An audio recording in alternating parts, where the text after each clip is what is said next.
iFILM, London. iFILM. Right, we better start now before we lose the signal.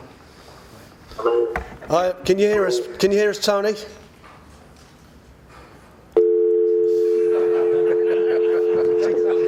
technology.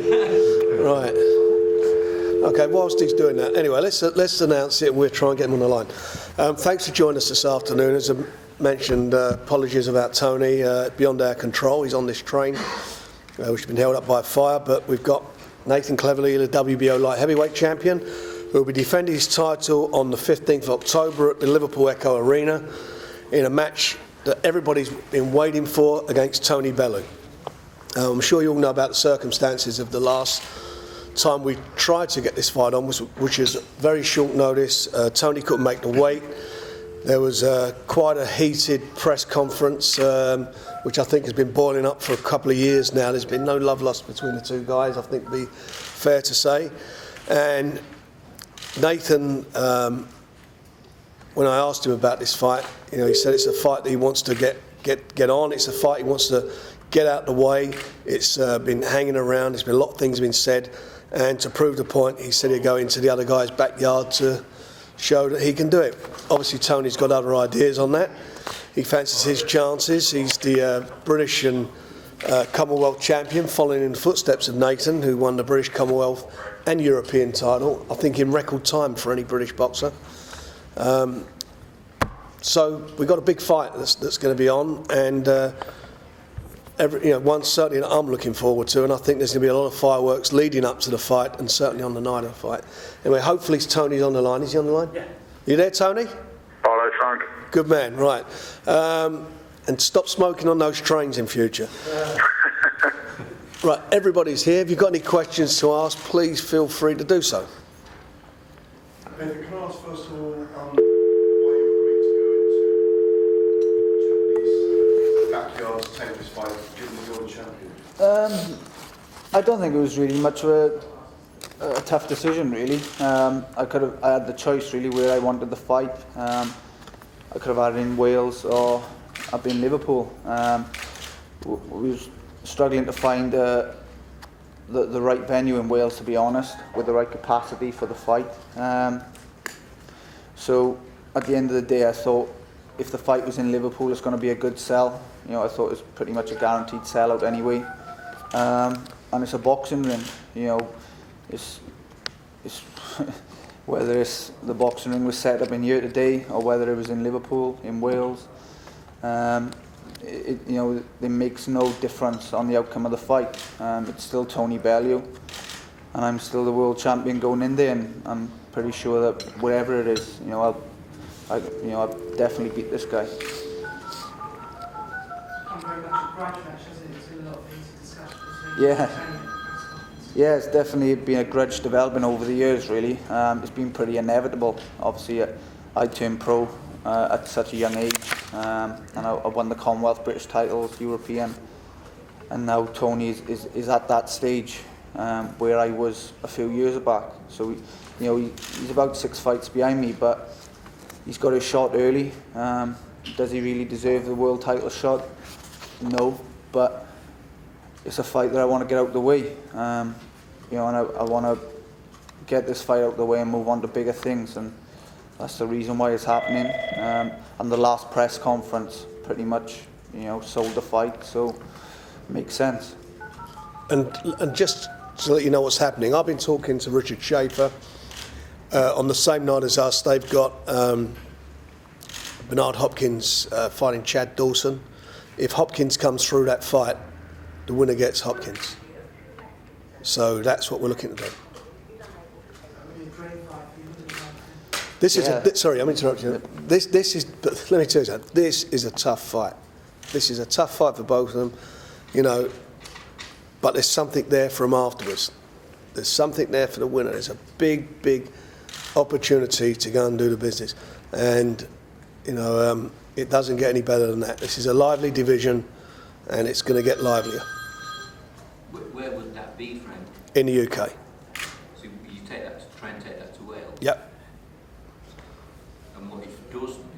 Sorry? What if Dawson wins. Well, we'll talk to him, see what he wants to do, you know. But whoever wins, wins. I've got to be honest. I lean a bit towards Hopkins.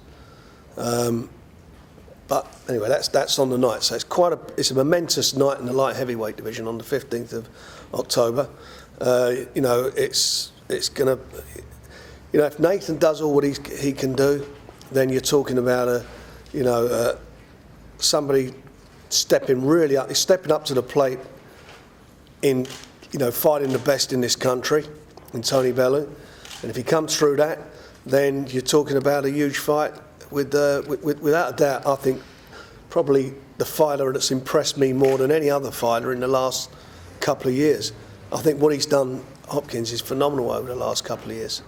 But, you know, got to get this one out of the way first. And obviously Tony Bellew will be looking for that fight to take place in Liverpool if he can beat Nathan. So there's a lot on this. There's a lot riding on this show. If it was Nathan and Hopkins, would you be looking at the Millennium? Absolutely. Yeah.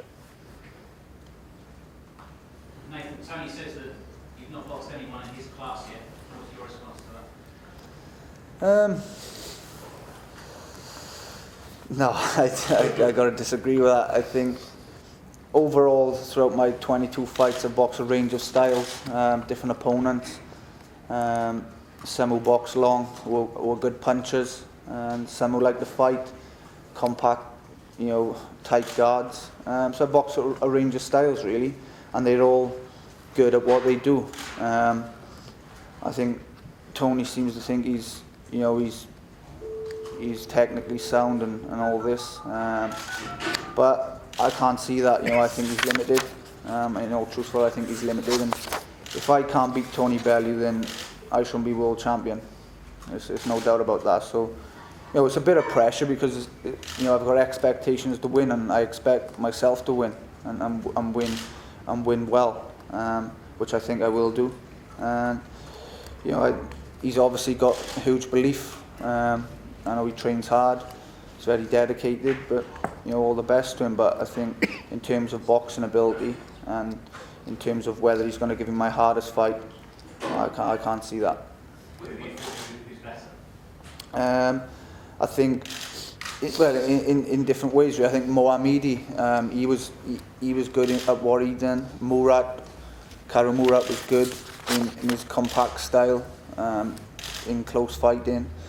You know, and a few years back, you know, I had Tony Oki, Danny McIntosh, and you know, I won those fights quite comfortably, and Courtney Fry.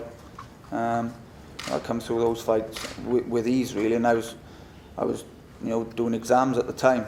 So Tony's a full-time fighter now, and he's still at that level.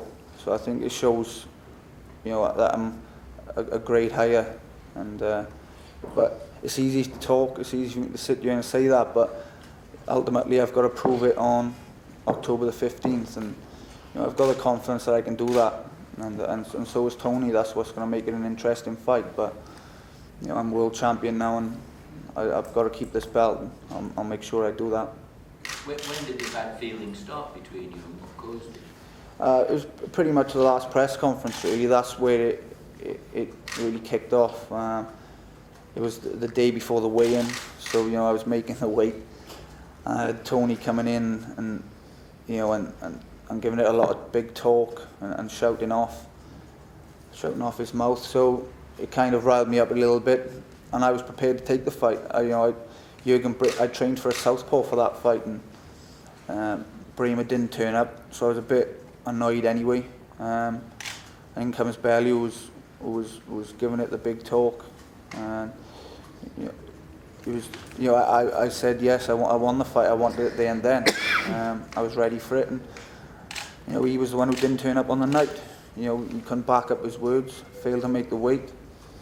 So you know, but I was there ready to fight. So it was. So it's not something that was previous to? I think it was something that was always building up gradually, but A few things were said, weren't there, over the year? I mean, you know, there was sort of a, I don't know, there was a couple of things said where, for whatever reason, he was calling out Nathan. As Nathan said, he turned professional much earlier, so to a certain extent he was a little bit further forward. I think Tony Kiss kept calling you out, didn't he? That's Yeah, what was going I down. think ultimately I was at the position what Tony was craving. I don't think he could handle the fact that I was there, and being 5 years younger than him. I think he struggled to come to terms with that, but that's the way it was, and I think that's the way it's going to be, really.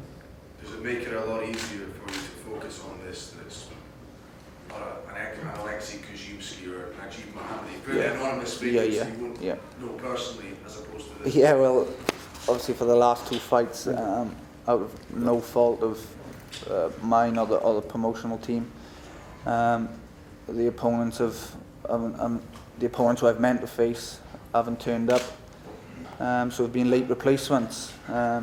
But the replacements have been world ranked, so it's always dangerous. People you don't know, basically. Yeah, unknowns. That level is very difficult. You're a fighter, as you say, you're training to fight a southpaw. A couple of days before, change of opponent.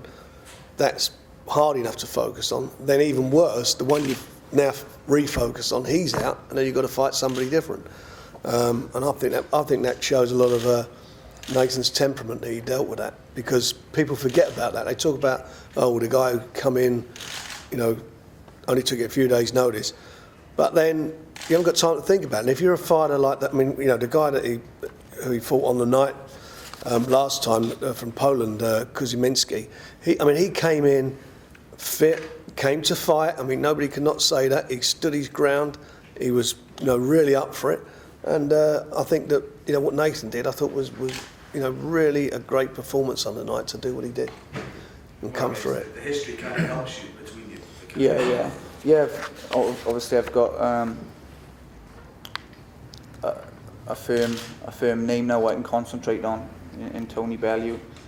I'm pretty sure, but I'm hoping he turns up to fight this time, and I'm sure he will. And it definitely helps with the motivation in training. And there's no other way around it, really. That's the way it's got to be. Do you think he got a bit over-ambitious, that he could get the weight up in time last time, or do you think he just saw it as an opportunity to get his head in here, things, make sure it happened in the future? I think he's quite clever. I don't know which way, did he really think he was going to make the weight? Well, he told us he was 4 pound over. He sent us a text saying he was 4 pounds over, which obviously he wasn't. Yeah, I don't know whose scales he weighed on. But it's got him the fight eventually, hasn't it? Well, yeah, but I think the fight was always going to happen down the road, and it's happening now because I think it needs to happen now. I think it's one of those fights where you don't want it to lose its momentum, and I think it's for the fight fans. That's the one they all talk about, isn't it? At the moment, that's the one they all talk about. So it's on. iFILM. London.